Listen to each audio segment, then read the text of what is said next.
মাথায় টুপি আর হাতে কাগজ, যে কাগজে লেখা জীবনের শেষ সনদ। তিনি মালয়েশিয়া প্রবাসী আব্দুস সাত্তারের ছোট ভাই। ২২ বছর আগে বড় ভাই গিয়েছিলেন প্রবাসে। সেদিন হজরত শাহজালাল আন্তর্জাতিক বিমানবন্দরে বড় ভাইকে বিদায় জানিয়েছিলেন হাসি মুখে।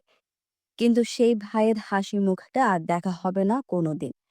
যখন গাড়িতে তোলা হচ্ছিল বড় ভাইয়ের কফিনবন্দি নিথর দেহ, তখন অশ্রুসিক্ত নয়নে কাঁদছিলেন ছোট ভাই।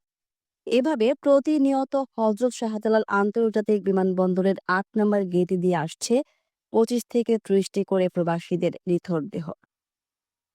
এমন হাজারো প্রবাসীদের জীবনের গল্পগুলো এসে জমা হয় শাহজালাল বিমানবন্দরে। গত ৩২ বছরে বিভিন্ন দেশ থেকে এসেছে ৫৬,০০০ প্রবাসীর কফিনবন্দি নিথর দেহ। আর মৃত্যুর কারণ হিসেবে জানা গিয়েছে পারিবারিক চাপ কিংবা বিষণ্ণতা।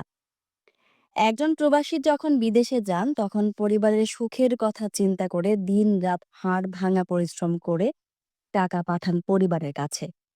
কিন্তু সেই পরিবারও একটা সময় মুখ ফিরিয়ে নেয়। এমন হাজারো চিত্র প্রবাসীদের শোকগাথা জীবনের সঙ্গে মিলিয়ে গিয়েছে। টাকার মেশিন মানুষটি যখন হারিয়ে যায় তখন সেই মানুষটির নিথর দেহটি নিতে বিমানবন্দরে অনেক সময় কাউকে পাওয়া যায় না, কিংবা আসলেও বাবা কিংবা মা। পৃথিবীর মায়া ত্যাগ করা মানুষটি তখনও হয়তো কফিনের মধ্যে খুঁজে চলেছে প্রিয় মানুষটিকে। কিন্তু সেই মানুষটি হয়তো ধরেছে অন্য কারো হাত। সম্পর্কের বাঁধন কিংবা মায়া ত্যাগ করে এভাবেই পর হয়ে যায় প্রবাসীরা।